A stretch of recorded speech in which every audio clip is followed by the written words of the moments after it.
Alright, magandang umaga po muli sa inyong lahat at ang impormasyong pangkalusugan ay patuloy na umeere po para po sa inyo. Nandito na naman po tayo sa panibagong episode at alam ko po marami po tayong matututunan ngayon, lalong-lalo na meron po tayong mga dalubhasang doktor na magsasalita po para po sa atin, lalong-lalo na sa importance of vitamin C, no? Kaya kung meron po kayong mga kamag-anakan, kaibigan, at na nangangailangan ng ganitong klaseng programa, ay patuloy nyo na pong i-share itong link po na ito sa mga kaibigan po ninyo dyan, no? Kaya magantabay po tayo at matuto muli dito sa Impormasyong Pangkalusugan. Muli, ako po ang inyong host, si Brother Conrad, at nandito ang aking mga special guest para po sa inyong umaga. Andito po si Doc Eugene at si Ma'am Sheila Teru. Hello po, ma'am. Good morning po. Good morning po, ma'am. Baka meron po kayong unang pabati sa ating mga live viewers po natin dyan. Ma'am Eugene. Once again, magandang umaga po sa inyo pong lahat na po na nanonood at nakikinig. At sana nga po ay tatapusin po natin ito dahil sigurado po ako na marami po pa kayong matututunan. Napaka-common ang vitamin C, but magugulat po kayo. Marami pa po kayong hindi na lalaman. Ako po mismo ay matututo rin po dito. Good morning. Good morning po. Yes, Ma'am Sheila. Good morning po sa ating lahat. Good morning sa ating mga magagandang kasama dito. Tsaka yung ating pinakamagandang lalaki dito na kasama. Good morning po sa lahat na nakikinig at standby lang po kayo at mayroon po tayong pag-uusapang mahalaga po ngayong araw na to. Good morning po. Alright. At syempre, hindi ko bahayaan itong paunang bati po para po sa aking mga nagagandang mga co-hosts. Yes, Ma'am Baby. Hello po, isang maganda at masayang umaga po sa inyong lahat. At syempre, excited na rin kami, katulad ni Dr. Eugene, ay gusto din naming matutunan ang mga i-discuss ngayon ni Ma'am Sheila. Kaya kayo po ay dyan lamang din para lahat tayo dito ay merong matutunan sa kanya pong i-discuss sa atin about the importance of vitamin C. Yeah. At kung meron ho kayong mga katanungan dyan, ay pwedeng ho kayong magtanong at sasagutin po yan live ng ating tagapagsalita ngayon. Kaya ho ay magtanong lamang ho kayo dyan. Mag-type po kayo dito sa ating comment box para po makikita ho namin yan mamaya. Yun lamang po at magandang umaga. Yun. Yes, Doc Julie. Hello, magandang umaga po sa inyong lahat. At ako ay nagpapasalamat muli sa Panginoon dahil nandito tayo, kompleto. At meron tayong naggagandahang mga guests. Yes, syempre naman. At kaya napapasama kami. Oo. At gusto ko lang batiin ang lahat ng viewers. Saka yung mga nagmamadali ang mag-hashtag. Yeah. Oo, ng kanilang mga area. At naniniwala pa rin sila na mananalo sila ng number 1. Syempre. Oo. Yun. At yun lang po. Maraming salamat. Good morning. Ayun, maraming salamat. At muli, ay kung meron po kayong mga katanungan dyan, ay pipilitin po namin sagutin yan after po ng discussion po natin ngayon. Alright, sige. Tuloy-tuloy na po tayo para at least marami po tayong matutunan patungkol dito sa vitamin C po na ito. Kaya ibibigay ko na ang discussion sa ating mga special guest po ngayon. Yes, ma'am.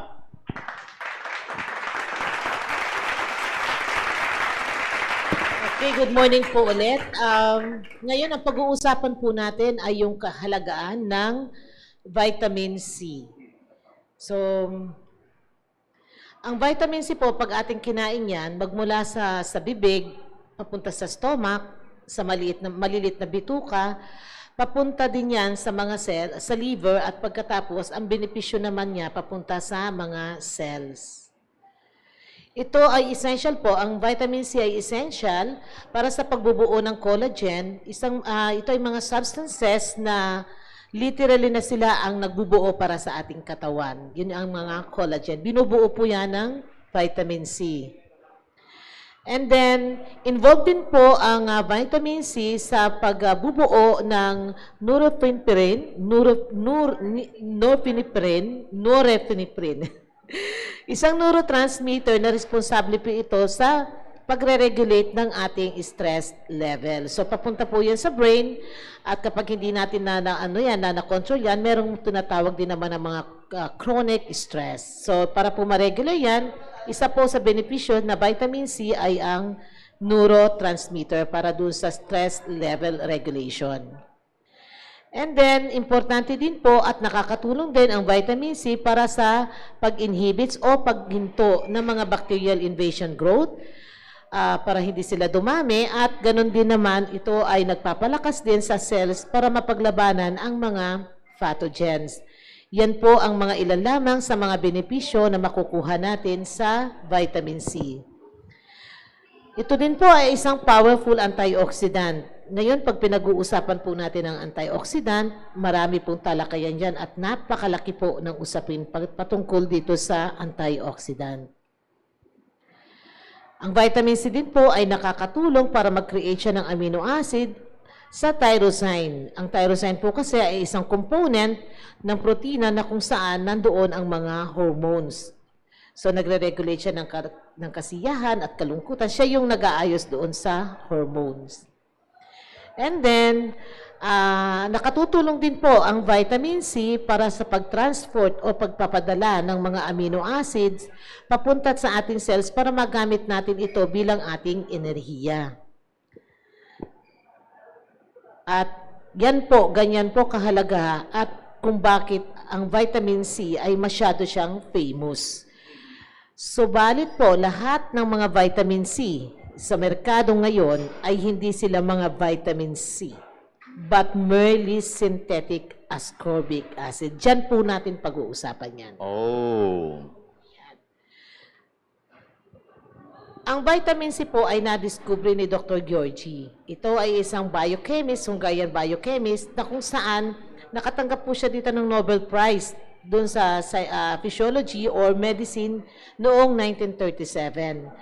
Ito po, doktora, parang nagkaroon siya ng idea dito kung paano niya ma-isolate ang ascorbic acid dahil nagkaroon ng scurvy sa mga sailors. Oh, kasi before, pagka may scurvy ka, sasabihin ka agad na you are lacking vitamin C. Opo. Ngayon, ang ginawa ni Dr. Georgi is in-isolate niya. Siya ang unang-unang nakapag-isolate ng ascorbic acid. Ngayon, titingnan po natin dito kung paano ba nagawa ang isang ascorbic acid sa laboratorio.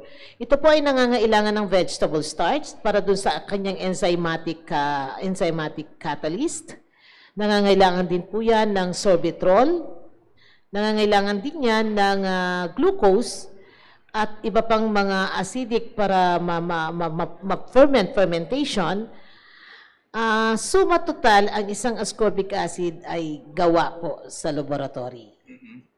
Ngayon, ascorbic acid, sodium ascorbate or whatsoever, ang naging sodium ascorbate lang naman po yan dahil dinagdagan ng minerals para pang-regulate doon sa acidic effect. Yeah. Opo.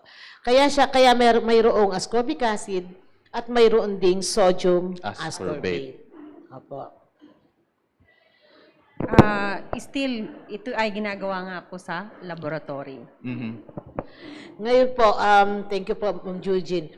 Ngayon, ang vitamin C na alam natin is ascorbic acid. Once again, it is just an ascorbic acid. Gamitin po nating analogy ang gulay. Kapag pinag-uusapan kasi ang gulay, pag sinabi natin na lettuce siya, hindi siya salad. Kasi kung yan, opo, single lang siya. So, gulay siya na lettuce. Para matawag mo siyang salad, kailangan combination of different kinds of vegetables. Yes. So, dito po, tatalakayin natin dito na kagaya rin ng vitamin C, ang pag-uusapan natin dito, ginamit lang natin na analogy ang gulay. Pag pinag-uusapan ng vitamin C, hindi lang dapat siya ascorbic acid. Kailangan mayroon siyang kasama para matawag mo siya na isang vitamin C. Yan. So, ang vitamin C po ay isang structure. Structure po yan na kagaya nga ng nabanggit niya na sabi ni Dr. Eugene na yan ay ginawa sa laboratory. Hindi po ito vitamin C. Ito ay isang ascorbic acid. Ngayon, ito pong isang picture na makikita natin is it's a cell. Ito ang tunay na, it is another form, ito ang tunay na vitamin C na formula, na structure. Yan ang kumpletong vitamin C. So, yung isa na ascorbic acid, yung structure ng ascorbic acid is not vitamin C. Samantalang yung isa ay vitamin C. So, kaya natin siya natawag na vitamin C dahil ito isang structure din na meron siyang parang pintuan sa side para makapasok yung mga ibang mga component para mabuo ang isang vitamin C. Oh. So, ngayon po, at titingnan natin dito, ascorbic acid is derivative from cornstarch and sulfuric acid. Okay. Yan po ay isang fragment lamang para sa isang complex o yung isang kabuuan, fragment lamang siya o sangkap lamang siya ng isang vitamin C complex. Ibig sabihin nito, ito ay umaakto, ang ascorbic acid ay umaakto bilang isang security guard na i-guide kanya o bubuksan niya ang pintuan para makapasok ang mga bisita. Para mabuo ang isang konsyerto. Something like that. Ano po? Opo. So, halimbawa, tingnan natin na merong isang concert. Ngayon, ang magbubukas ng pintuan ay ang security guard. That is the function of ascorbic acid. Oh. Bubuksan ni ascorbic acid ang pintuan ng cells para makapasok yung ibang cast para magkaroon ng isang konsyerto. Pero paano ka makakapagpapasok kahit nabuksan mo ang pintuan kung walang papasok, edi walang konsyertong mangyayari. Correct. Tama po. So, it's the same way dun sa alam natin na vitamin C, na akala natin pag ininom natin si vitamin C, yun na yung kabuuan benepisyo na nabanggit natin na sa mga naunang slides kanina. But the thing is, pambukas pa lang siya. Na wala pang pinapasok. Wala pang pinapasok. Wala pang pinapasok. Wala pa yung mga cast. Wala pa ang cast para magkaroon na mabuo ang isang cast ng concert. So the same way, paano mo matatawag na vitamin C ito kung ang ininom mo, ang ginamit mo ay pangbukas lang? Oh, tama. Kumbaga security guard pa lang yung ininom mo. Security guard pa lang siya. Ang galing, no? This is actually studies in 1929 under the Dr. Royal Lee. Yeah, if I'm not mistaken, Dr. Royal Lee, na it's a big no sa kanya ang isolation. Kasi naniniwala si Dr. Lee na ang isang pagkain na ininom mo na may vitamin C, meron siyang synergistic effect. It's like banana. Merong magnesium, meron din siyang vitamins, may minerals, di ba? Vitamins and minerals. Alangan namang ang kainin mo lang ay yung magnesium. Paano yung vitamins, di ba? Yeah. Gusto ko lang pong isingit yung binabanggit po ni Ma'am Sheila na synergistic effect. Kasi may nagtanong na po minsan yan, ano ang ibig sabihin ng synergistic? Yeah. Ang isang bagay, kung A and B, pag nagsama po sila, ay mas malakas kasi magkakampi sila. Kaya kung yung effect ng A and B, kung nag-iisa siya, ay mas maganda ang effect nila at mas malakas, mas effective kung magkasama yung A and B. Kumbaga pagsasamahin niya, ma'am. Alright. Synergistic. Mas malakas sila. Opo. Mas Kumbaga yung, pag sinabi mong synergistic, pag tinanggal mo yung isa, hihina siya. So, kailangan magkasama pa sila para mas ma-achieve mo yung gusto mong ma-achieve. Yun. Ngayon dito po sa atin, yun nga, kagaya kanina na nasabi natin, na para may, yung synergistic kasi is something to synergize. Balikan po natin yung kanina. Emphasize lang natin, ang synergistic is something to synergize. Pero sa kaso o sa estado o sa kalagayan ng alam natin na isang vitamin C, ano ang isi-synergize niya? Yeah. Kung mag-isa lang siya. Isa lang Correct. siya. Di ba? Wala siyang isi-synergize. So, there is nothing to synergize on that dahil alone lang siya, Yeah, mag-isa lang mag-isa siya. lang. Tama. Di ba? So, ngayon, pag-usapan naman po natin ngayon, dito naman sa mga ano naman tayo, dito naman po tayo sa mga ibang vitamin C. Hindi na ililip. So, ako pa lang may kagagawa nito. Ano po? Tinitingnan mo si brother ko. Ayan, yan. Yan, dito po tayo natapos. Then, ito pa po ang sistema dyan, assisted dyan. Kapag uminom tayo ng ascorbic acid found in our synthetic vitamin C tablet or powder, uminom ka niyan, binuksan ng ascorbic acid ang cells. Your body, dahil wala siyang kasama, mag-isa lang siya, your body must gather all other nutrients or components ng vitamin C na nasa ibang pagkain na nakain mo para makagawa siya ng isang aksyon. Nakuha po ninyo yung ano. So, uminom tayo halimbawa ng ascorbic acid, and then after nun, wala siyang kasama, so yung nandyan na sa katawan mo na dapat para sa iba, kukunin lahat yon, papasok siya lahat sa cell, i-influx ng cell yon, para yun ang gamitin niya, na hindi siya para doon dapat. Alright. So, ibig sabihin, yung ibang nutrients na intended for other functions, dahil nabuksan ang host ng cells, the cells will influx all those nutrients para doon sa function na hindi dapat para sa kanya. Kumbaga may na-absorb yung cell, ma'am, na kahit hindi para doon. Hindi Ganun po, po ang ba? i-absorb lang naman po is nutrients. Nutrients. Opo. Mhm. Nutrients din naman po ang i-absorb niya, kaya lang, yung mga hindi pa dapat para doon, na meron silang dapat nagampanan, kukunin na rin yun ng cells. So, ascorbic acid does not provide the same range of health benefits than the full vitamin C complex. Yan. Hindi magagampanan ng isang ascorbic acid which is a single molecule compound yung magiging trabaho ng inaakala natin ng vitamin C na iniinom natin. Hindi magagampanan ng isang single molecule. Diba? So,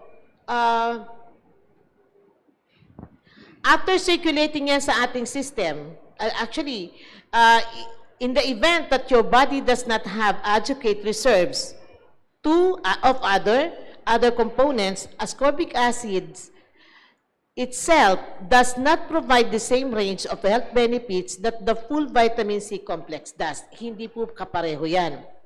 After nag-circulate pa ang ascorbic acid sa ating katawan, yung unused ascorbic acid na yan will be eliminated through urine. So, yun yung nasabi natin nung nakaraan na kapag uminom tayo ng vitamin C, makikita natin medyo dark yung kulay ng ating urine. Yeah, opo. Dahil hindi naman siya ginamit ng katawan, ano ang gamit niya? Pambukas lang siya. Tama. Di po ba? And then,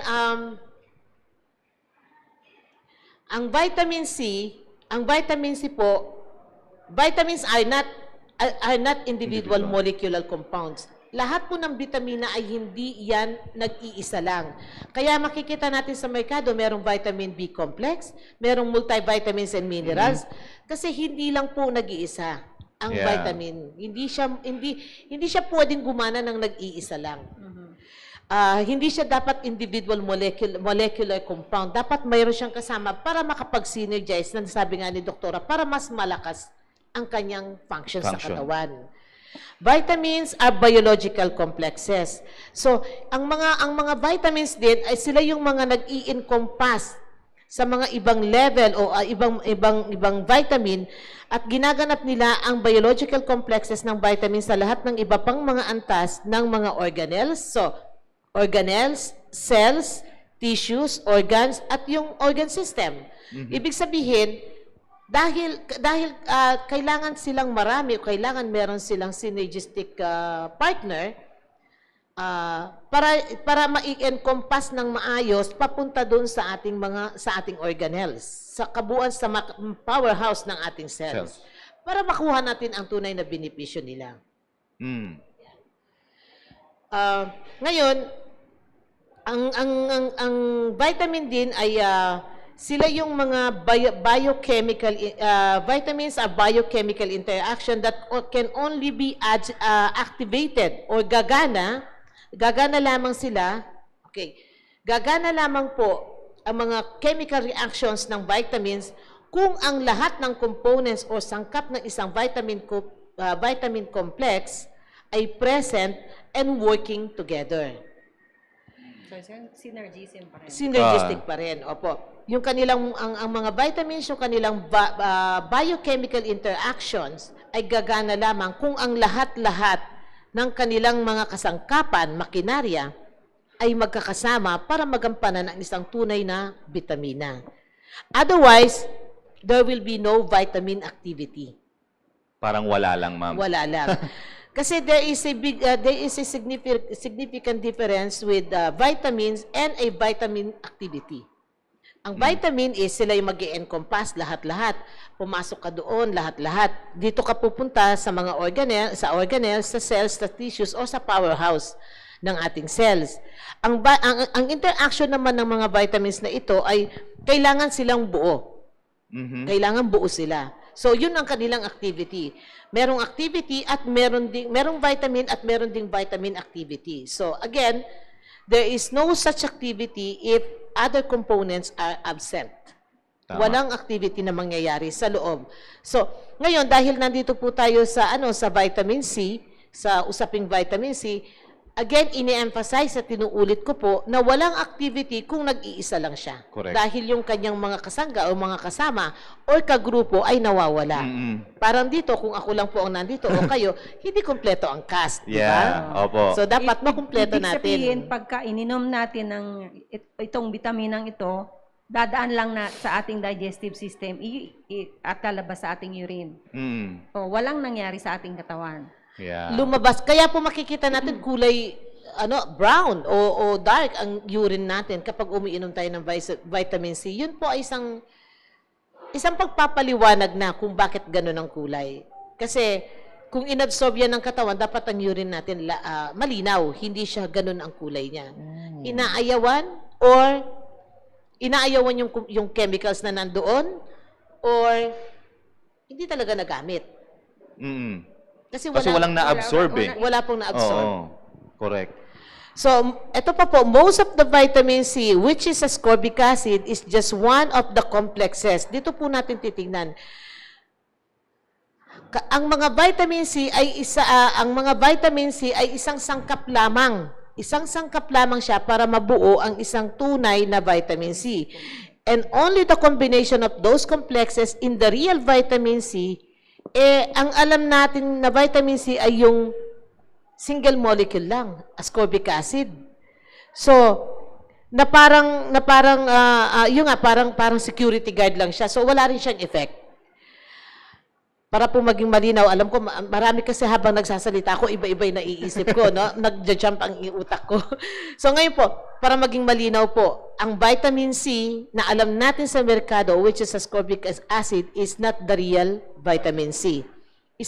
Ang vitamin C po na yan, which is ascorbic acid, ay sangkap lamang siya para mabuo ang isang tunay na vitamin C. At ang trabaho po ng ascorbic acid sa loob ng ating katawan, as we have said, na siya ay parang security guard lamang na magbubukas ng pintuan sa isang konsyerto para makapasok ang ibang cast at mabuo ang concert. So, kung wala ang cast, kahit na dyan ang security, walang concert na magaganap. Yun. Napakaliwanag po nun. Pag hindi pa po nila nakuha yun. Pero, so yun nga, just to, yung nabibili natin na ascorbic acid, hindi talaga yun. Hindi po siya tunay na vitamin C. Yan po ay gawa sa vegetable, cornstarch, sorbitol, some fermented ingredients. At kapag nagawa yun, medyo maasim siya, syempre dadagdagan yan ng other minerals. Yung pong sodium, para maging sodium ascorbate siya. Para lang ma-regulate yung acidity natin. So, hindi rin pala ma'am, yung kunyari, di ba, pag sinasabi natin, pag uminom tayo ng vitamin C, ang kulay ng urine natin, kulay, yun nga sa orange or dark. So, parang kasi iniisip ng iba is effective. So, hindi pala ganun, ma'am, ang hindi po, maling pananaw yun. Opo. Maling pananaw yun. Ibig sabihin, yung binili natin, yung pera na ginamit natin na pambili ng ascorbic acid, napunta sa toilet bowl. Kumbaga na-wash out lang. Na-wash out lang po. Alright. Oo. Oo, dumaan lang. Kasi nga, yun yung epekto ng ascorbic acid na Yes, sir. yun yung kulay nun eh. Opo, yun siya. Okay. Unang-una kasi, ang sistema kasi ng ating katawan, kapag meron tayong ininom, dumaan na siya sa proseso na lahat, na pati small intestine. Papasok na siya kay liver. And then liver will qualify if that particular product or ingredient is absorbable o kaya niyang kunin. Wow. Kaya niyang i-metabolize, gamitin. Kapag hindi niya kinaya yan, ang sasabi niya, kidney, sa'yo na yan, i-filter mo. Yan. Oh. Bibigay niya kay kidney. Kawawang kidney, nasa kanya ang huling trabaho. Kaya nga, unang nagfe-fail ang kidneys kaysa sa liver. Yeah. Yan. Dahil sumusobra ang toxins sa kanya. Oo. Mhm. So, yun yung ano po natin, yun ang dapat nating maintindihan.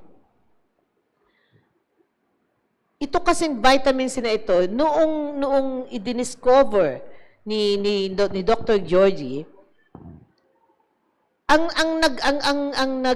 nag-quantify o nagbigay ng mga dosages is si Dr. Pauling. Si Dr. Pauling kasi, magkaibigan sila ni Dr. Georgie. It's in 1937, ano? Ang sabi ganun ni Dr. Georgie na ito ang makakatulong sa ating mga sailor sa kanilang scurvy problem. But unfortunately, I cannot give them much more than what I'm thinking na 500 milligrams. It's because of the acidic effect sa ating stomach. Ngayon, ang sabi ni Dr. Pauling, magdagdag ka ng sodium para at least ma-regulate yung acid sa loob ng tiyan. But still, kahit nadagdagan pa rin niya, hindi pa rin tayo pwedeng magkaroon ng dosage ng more than 2,000 milligrams na vitamin C. Tama. Dahil, ang pag-uusapan naman natin noon doon, yung chemical compound, kaya ba ng katawan? Diba? Huwag na natin pag-uusapan yung acidic effect niya. Yun bang chemical component sa pagde-develop doon sa mismong structure ng ascorbic acid, hindi nakakayanin ng katawan. Yeah. Kasi palaging lahat ng drugs na kinakain natin or even supplements ay the liver will metabolize. Kung sobra or sumosobra, yung sinasabi ko palagi na yung bioavailability ng gamot, pag sumobra yon, it is toxic to the liver and also to the kidneys. So, yun yung ano natin, yun yung kailangan maintindihan po natin na ang pagpapalusog ng katawan, pipili ka talaga. Ngayon, mula noong 1929 kasi na nung na-discover yan ni Dr. Royal Lee doon sa isolation ng mga nutrients, inayawan niya dahil nga doon sa sitwasyon na hindi po pwede, pero na-hold na kasi yan eh. Nailabas na. Kumbaga na-i-market na siya. Kaya ganyan ang kinalabasan. So, ngayon po, ang ano dito, again, the vitamin C, again po, ulitin po natin, ang vitamin C are not individual molecular compound. For vitamin C to be vitamin C, it must contain, in addition, the ascorbic acid, kailangan may kasama siya. Again, ascorbic acid is just a security guard that will open the gate for the concert. Kailangan ang cast na darating dyan is the ascorbinogen, the factor K, factor P, factor J, bioflavonoids, rutin, at ang tyrosinase. Kasi ang ating cells po ay may bilang siya na 8 layers. May bilang na 8 layers ang ating cell. So ngayon, ang ascorbic acid ay nasa panglabas lamang siya, pangbukas. Again, pag walang papasok, ano naman ang benepisyong repair at prevention na gagamitin natin, na ina-expect natin kay vitamin C kung wala rin namang cast? Kailangan ang cast na darating dyan ay masisigurado natin na bawat cast na papasok sa loob ng concert, meron silang gagampanan sa cells para magtrabaho doon. So, ang second layer, ang magpo-protection doon at magre-repair doon sa kanyang sira ay si ascorbinogen. And then, the third layer of our cells, ang magpo-protection naman sa kanya is factor K. At yung pang-apat na layer is the factor J. And then, pang-limang layer is the factor P. Pang-anim is the bioflavonoids. Pang-7 ay yung ating routine. At pang-4 yung tyrosinase. Kasi doktora po, di po ba, lahat naman, all diseases begins at a cellular level. Yeah. Ngayon, kung nag-uumpisa pala, nagkakasakit pala ang cells, paano mo i-repair ang cells kung wala kang pang-repair, pambukas lang naman ang gagawin mo? Tama. Agad-agad, pag halimbawa may sakit yung tao, you have to take vitamin C for the repairs and prevention. Repair, particularly. Again, paano mo marirepair ang kaloob-looban ng cells Kung hanggang labas lang. kung hanggang labas lang at pambukas lang naman ang alam natin? And this will never be achieved as long as you are taking the single molecular compound, which is the ascorbic acid. Yan. So, ngayon, kapag nagbigay tayo ng revelation, doktora, kailangan tayo magbigay ng solusyon. Ano ang pwede natin gawing solusyon dyan? Magmula po noong 2003, pinag-aralan ko ang mga iba't ibang uri ng mga berries. Siguro may mga 185 different types of berries akong napag-aralan. At unang-una, tiningnan ko kung sino sa kanila ang may malalakas na laman na vitamin C. Nakita po doon na mayroong mga talagang super lakas, kaya lang hindi siya available. Lalo na, merong isang pinakamalakas na vitamin C na natagpuan po sa Australia. Ang pangalan niya ay kakadu. It's a plum. So, ang katapat po ng kakadu, sa isang 100 grams na kakadu, is equivalent to 5,320 milligrams of natural and full vitamin C. Wow. Kaya lang, walang gaanong makukuha na supplies na kakadu. So, ang katapat po niya is 5,320 milligrams of natural vitamin C. Akin lang pong lilinawin, hindi po yun overdose. O hindi po yun masosobrahan ng dosage yung 5,320. Hindi po hindi siya ma-overdose sa vitamin C ang katawan. Actually, gustong-gusto ng cells yun. Unfortunately, what is recommended to us in ascorbic acid is maximum of 2 milligrams. 2,000 milligrams. 2 grams. Hindi dahil dun sa kanyang vitamin C, dahil yun, doon sa chemical compound, doon sa paggawa kay ascorbic acid. Kaya siya nililimit. Pero kung wala namang chemicals na nandyan na dapat mong iwasan, why not go as much as you can? Diba?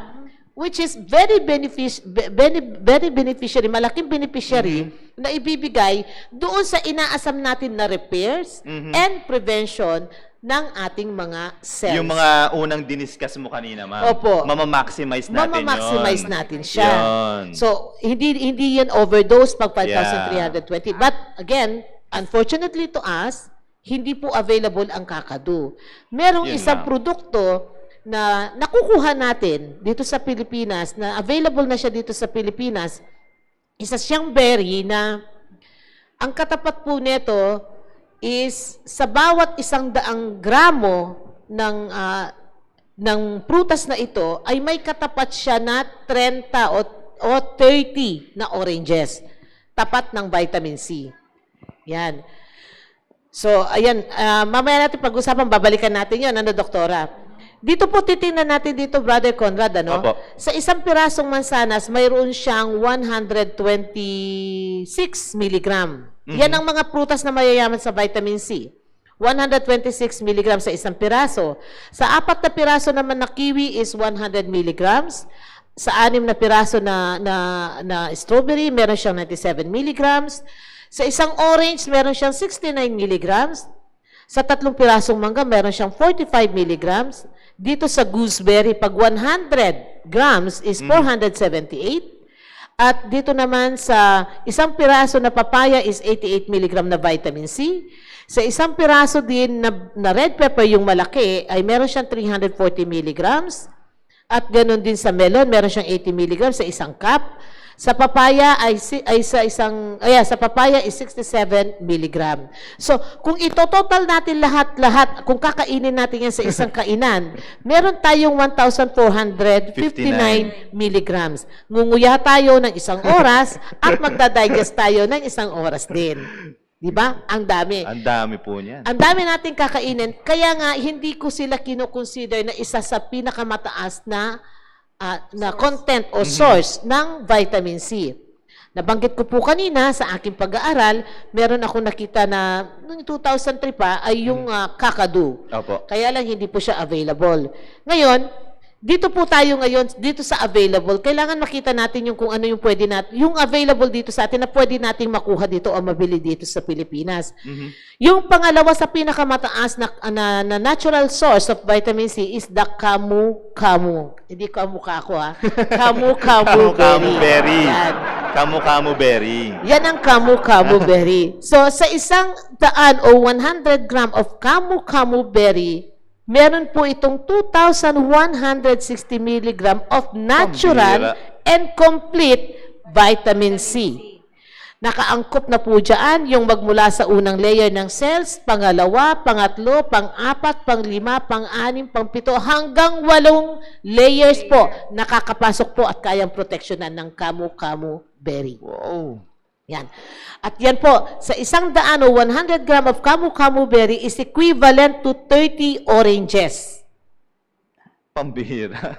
100 gram, 100 gram pa lang yun, ma'am. Opo. 100 gram of kamu-kamu fresh, hindi pa po siya extracted. Fresh, 100 grams of fresh kamu-kamu is equivalent to 30 pieces oranges. Power of vitamin C. So, hindi mo makakain yung 30. 100 gram na lang tayo, di ba? And then, of course, ito pa po, medyo nag-ano lang dito. Sa 100 gram of kamu-kamu, mayroon siyang 100 gram of kamu-kamu. Kung i-capsulize mo ito, i-extract mo ito, magiging 500 milligram siya. Which is a 2,070 milligram of natural and complete vitamin C. Inom ka na lang ng kapsula. Oo. Inom na lang ng kapsula kaysa nguya din. Eh, 500 milligrams yun, ma'am. So, tama. Opo, sa 500 milligram, is equivalent po siya ng 2,070 milligram. So, kung iinom ka ng 6, pwede na. Kung iinom ka ng 10, pwede na. Kung Kasi natural naman eh. Opo, natural. Oo. Kasi I just like to emphasize, paulit-ulit na sinasabi ni Ma'am Sheila kanina, pagka yung vitamin C na ginawa sa laboratorio, we are limited. Yeah. Kasi of the side effects. This time, because it's natural vitamin C, so we can take much more than 2,000 milligrams, na kagaya kanina, sa vitamin C alone, the ascorbic acid alone. Yeah. Eh ito, you can take as much, kumpleto pa siya. Correct. At wala pa pong acidic effect. Yeah. Hindi ma-upset yung ating tiyan. Oo. So, ito, siguro sana itong ganitong napaka-informative na usapan na ito na makakatulong sa mga ating mga listeners na maging mapanuri. Yun. Maging Totoo mapanuri po sa yun. ating iinumin. Oo. Ngayon, heto po, ang 100 o ang kamu-kamu, meron siyang kompletong complex ng isang natural vitamin C para doon sa ating inaasam na repair at prevention sa ating cells para makaiwas sa anumang karamdaman at gumaling ang ating cells, as we have said, that all diseases begins at a cellular level. Ngayon, itong kamu-kamu na ito, nandiyan lahat yung kanyang kumpleto magmula sa security guard, sa senior, doon sa banda, lahat-lahat. Nandyan siya para mabuo ang isang konsyerto ng complex, ng complete complex Correct. ng isang inaasahan natin na vitamin C.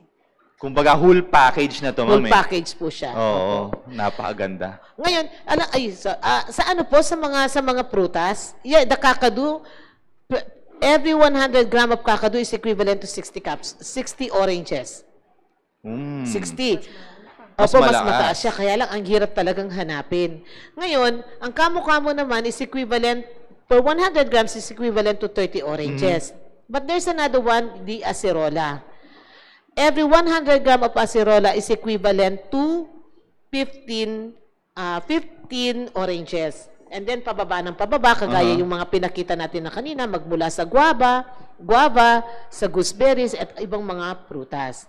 Ngayon, kung hahanapin natin dito ngayon yung available na superior pagdating sa vitamin C, dito na po tayo sa Camu-Camu. Natural, complete, at lahat-lahat ng benepisyo. Nandyan po siya lahat para sa ating repair at prevention na inaasam sa ating vitamin C. Yun. Alright. So, yung mga diniscuss mo kanina, ma'am, yung benefit na makukuha natin sa vitamin C, kapag ito ang ininom nila, yun yung talagang ma-absorb or makukuha ng ating katawan. Tama po. Oo. Opo. Kesa yung sinasabi po natin kanina na ascorbic, yun nga lang, taga-bukas nga lang siya. Hindi pa yun yung talagang whole package, no? Wala pa. Hindi pa natin makukuha yung diniscuss na benefits. Wala pang effect sa cell. Yun. Wala pa. Kasi kung kine-claim nila na ascorbic acid will repair your cell, ngayon, ipinakita dito na hanggang labas lang siya. Yeah. You have to repair a cell, hanggang sa innermost pore ng cell. Yeah. Dapat i-repair mo kasi ma-repair mo yung labas, sira naman yung loob. Totoo So, po. wala rin siyang effect. Wala rin Opo, siyang wala rin effect. siyang effect. Kaya nga, marami kasi actually, marami ang mga studies, marami ang mga nagpatotoo sa ganyan. Kaya lang, since na lumabas nga po itong ascorbic acid, hindi na pinakialaman ng mga ibang scientists. Siyempre, in Yeah. respect sa kanila, na sige, sa'yo na ang ascorbic Opo. acid. Yan. Pero ang dali lang gumawa ng ascorbic acid, kahit sa lamesa, ilan lang, nandyan ang mga ingredients mo, magagawa nga natin dyan, may ascorbic acid ka na, di ba? Tapos dagdagan mo na lang ng sodium o kaya minerals para at least sodium ascorbate na. Di ba? Alright. Pero wala talaga siyang effect. Yeah. Dito po, magmula po nung nakaraan, ang pinag-uusapan natin ay yung mga sustansyang alam natin na tunay na magpapalusog sa ating cells. Remember, healthy cells, healthy tissues. And then healthy tissues, of course, healthy organs. Healthy organs. Healthy organs, healthy lifestyle. Yan. Ayun. Alright. So, meron pa ba, ma'am? Meron pang... Wala na. Wala. Alright. So, again, maraming salamat, Ma'am Sheila. No? Napakagandang talakayin po. No? Kumbaga, simpleng vitamin C lang yung napag-usapan natin, pero naungkat at marami po tayo natutunan patungkol dyan sa vitamin C po na yan. No? Binabati ko pala ang ating mahal na pastor, nanonood po siya ngayong umaga pong ito. Hello po, Pastor Hill. At sabi nga niya, very informative daw itong tinatalakay po natin dito. No? Biruin mo yun, no? Akala natin yung ascorbic acid po na yun, yun na yun. Yun pala. Nakakatuwa pa nga. Pagka binili natin sa isang sikat o nabili natin yung isang sikat na vitamin C, we are very confident na ito ay tumatalab o nakakatulong sa ating katawan. Yung pala, hindi. Yun. Kasi nga, yung sasabi nga natin, pag ang urine mo ganun ang kulay, effective ang vitamin C, maganda ang vitamin C, di ba? Yun pala, dumadaan lang yun. So, sinyalis lang yun na parang wala lang. Oo, walang dumaan sa ating pangatawan. Brother Conrad, di bali sana kung lahat lumabas. What if Yung hindi hindi. lahat Opo. lumabas? Yun. That's the danger of it. Kung synthetic medicines, we cannot go away with the adverse effects. Kung if you take it chronically, meron at meron, in the long run, ay meron pong adverse effects sa ating katawan. Though we are taking multivitamins, meron at meron mga, yung, Effect. hindi, ano ang tawag dito? Yung marurumi or infirmities. Infirmities na idudulot po ng mga synthetic medicine. So, maganda itong pinag-uusapan natin kasi unang-una na-discuss na ni Ma'am Sheila. It's a good antioxidant. Yan, ang ganda ng antioxidant. Actually, pag-uusapan na-excite ako doon sa antioxidant. Kaya lang parang hindi siya kakayanin ng isang araw. Alright. Ang tanong po Ang tanong dito, ko ma'am, lang saan daw po nabibili itong Camu-Camu? Yeah. Camu-Camu vitamin C po na ito. Gagawa na po kami ni Dr. Eugene. Alright. Gagawa po kami mag-encapsulate kami, and then kung meron po kayong gustong, kung meron pong may mga gustong magtanong, kay Ma'am Eugene na lang. Gagawa po kami ngayon. Ay, hindi ngayon, next week pala. Alright, so pwede natin ma-display dito, ma'am, para at least... Opo. Ayun, opo, i-display. Ay, okay lang po ba na mag-display tayo? Baka naman Hindi, mako wala tayo nang problema. na At least nagmamarket, diba? ma-recognize lang din naman yung itsura ng product. Para at sige least po. makita lang din po Opo. nila. Alright, Ano, so... doktora, is it okay lang po ba yun sa inyo?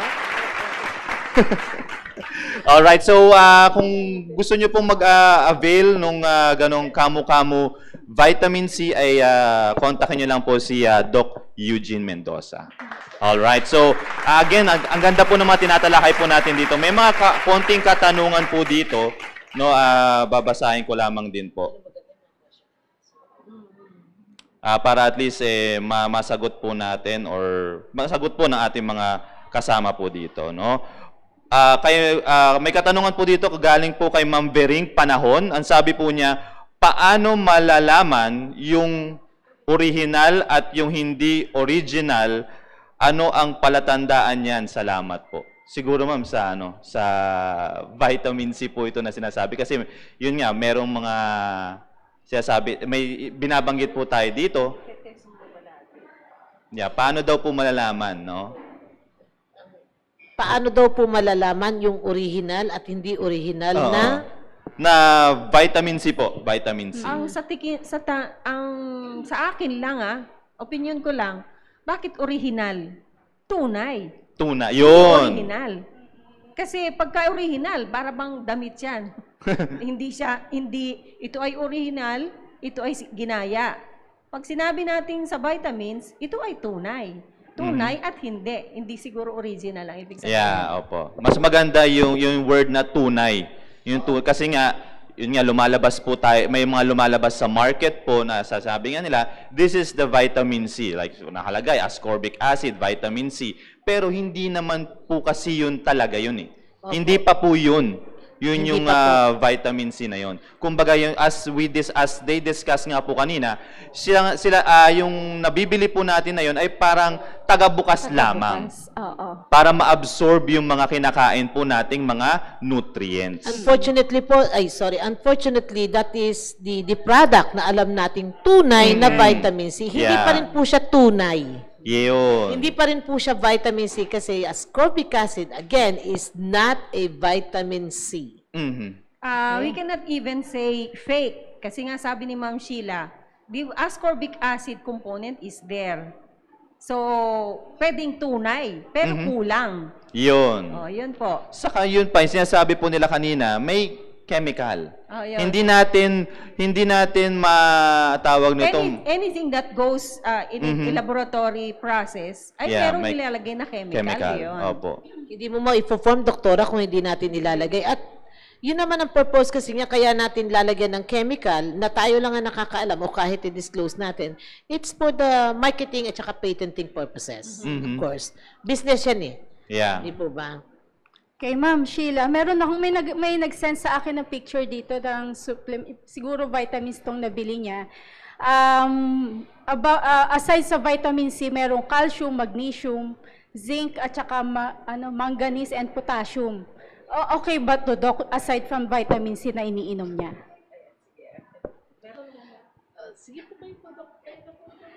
Di ba, pero di ba din na-discuss kanina na you can rarely see vitamin supplements alone. They come in combination. Di ba? Ang pinag-uusapan po natin dito ay yung vitamin C. So, diniscuss po kung ano yun po ang tunay. Kung yung vitamin C doon sa sined mo na picture na kasama po yung mga vitamins doon, ang pinag-uusapan lang po natin, kung tunay yung vitamin C component niya. Yan po. At saka ma'am, ano pa po, isa pa po, follow up po doon, the human body is designed to absorb natural products. We are not a machine. We are coming from nature. Natural ang ating katawan. So we design to absorb natural products. Kapag halimbawa ginalaw mo na ang nature, hindi na siya natural. Engineered na siya. So we are not engineered for that. Di po ba? Kailangan ang inumin natin o ang i-absorb natin ay natural din because our body is nature also. Yan napapasok yung sakit, ma'am. Pag hindi siya design pumasok siya. Ganito po yan. Marami kasi ang mga naglalabasan ngayon, doktora, ng mga iba't ibang mga nutrients, mga multivitamins, minerals, and etc. Ano? Micronutrients. Micronutrients kasama na po. Ang pagpapalusog kasi sa katawan, pwede na kaya naging naglipa na o naging misteryoso yung mga produkto na yan ngayon ay dahil doon sa alam natin kung ano na ngayon ang status ng ating pamumuhay na kulang na lahat sa sustansya. But again, kung magkakaroon tayo ng two choices dyan natural products ba, natural na pangpapalusog, o yung mga ginamit na kagaya yung mga in-isolate. Kinuha, ibig sabihin ng in-isolate, sa isang produkto, hiniwa-hiwalay mo sila. Hiniwa-hiwalay mo, yan ba ang gagamitin natin pangpapalusog o yung natural? Choice natin yan. Pero, heto naman po ang take ko kapag halimbawa, yan ay hindi na natural. The liver will not absorb more than 40 milligrams. Itatapon din niya yan kay kidneys. Kung hindi niya maitapon kay kidneys, siya ang ma-overload ng toxic. Ma-overload, magkakasakit na siya. That's the rationale of, sa synthetic medicine po, that's the rationale of giving limited. Pag sinabing 500 milligrams, that's the only amount the liver can tolerate. So you cannot go beyond. Sa natural vitamins po kasi, walang intoxication, walang overdosage po doon. Yun po ang pinag-iba nila. Opo. Even with synthetic medicine, even if you take the physiologic dose, yung kaya ng ating liver, ng ating digestive system and renal system, meron pa rin siyang adverse effect na sinasabi po natin. Kung if you take the natural vitamins, very nil or walang side effect. Opo. Kaya nga po lahat ng mga synthetic medicines o synthetic na pagpapalusog ay meron silang recommended dosage. Recommended dosage is actually quantified na yung chemical na kaya lang na i-absorb ng ating liver. Ngayon, pag hindi naman niya na-absorb ng ating liver, di toxic siya. Di po ba? Toxic siya. So, sa pagpapalusog, napaka-importante na gamitin natin yung forma ng pagkain. Huwag yung engineered o ginawa sa laboratory.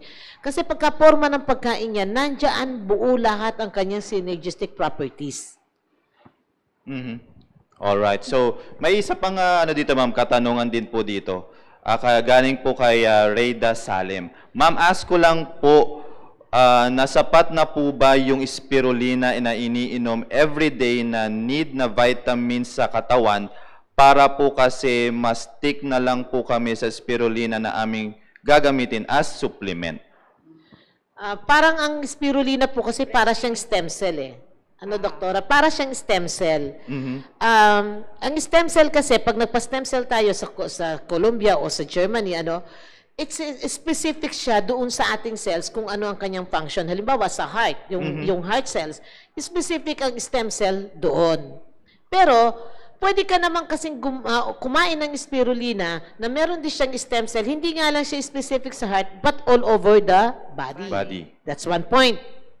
Second is this, ang spirulina, specific siya for immune system, which includes, of course, the vitamin C. Unfortunately, kay spirulina, kung dadaanin mo siya, pagbabasihan natin yung kanyang nutrient analysis, nawawala po, ang tanging nawawala kay spirulina is the vitamin C. Dahil kung magkasama si vitamin C at saka si spirulina, yung kanyang nutrients sa isang wall, cell wall ng spirulina, ang gagawin ng vitamin C, haharangin niya yung formation o haharangin niya yung formation ng vitamin B12 sa ating bone marrow. Haharangin ni vitamin C yun. Ganito po siya. Halimbawa sa isang bilog, sa isang cell wall, itong cell wall na ito, nandito magkasama ang vitamin C at si spirulina. So, ininom mo ngayon si spirulina na may vitamin C siyang nakakasama sa cell wall. Ang gagawin ng vitamin C, haharangin niya ngayon yung vitamin B12 na pumasok kay bone marrow kasi gusto niya makikipag-unahan siya. Oh. Ang tanong, dahil po ang spirulina ay gawa ng Panginoon, ang tanong po dito, hindi po ba mas madaling makakain ng vitamin C kaysa sa vitamin B12? Yeah. Yan. Kaya po walang vitamin C sa cell wall mismo si spirulina. Now, the question is this, pwede pa po ba kayong uminom ng vitamin C kahit na umiinom na kayo ng spirulina? Pwede pa po. Pero piliin po ninyo yung natural vitamin C para hindi naman maglaban. Sa medical side po kasi, you can take it but not at the same time. Kasi yung absorption, na-discuss Apo. ko na yan eh. You cannot take vitamin C at the same time with calcium. Kasi yung sa absorption, ganyan din. If you like to take the spirulina and vitamin C, you can take it after an hour or two para hindi mag-contra doon sa absorption. O inumin na lang po natin yung ating natural vitamin C sa gabi. Yeah. Pwede. Kasi Pwede. pag ininom natin yung spirulina sa gabi, ako pagka ininom ko siya talagang I am 101% active. Napaka-hyper ko. Yeah. So, hanggat maaari, hanggang 5 o'clock lang ako dahil kung hindi na naman po ako matutulog. Yun lang po ang explanation din sa medical side. There are supplements that you cannot take it all at the same time. You have to Wait. kung take it in another time for the absorption to take place.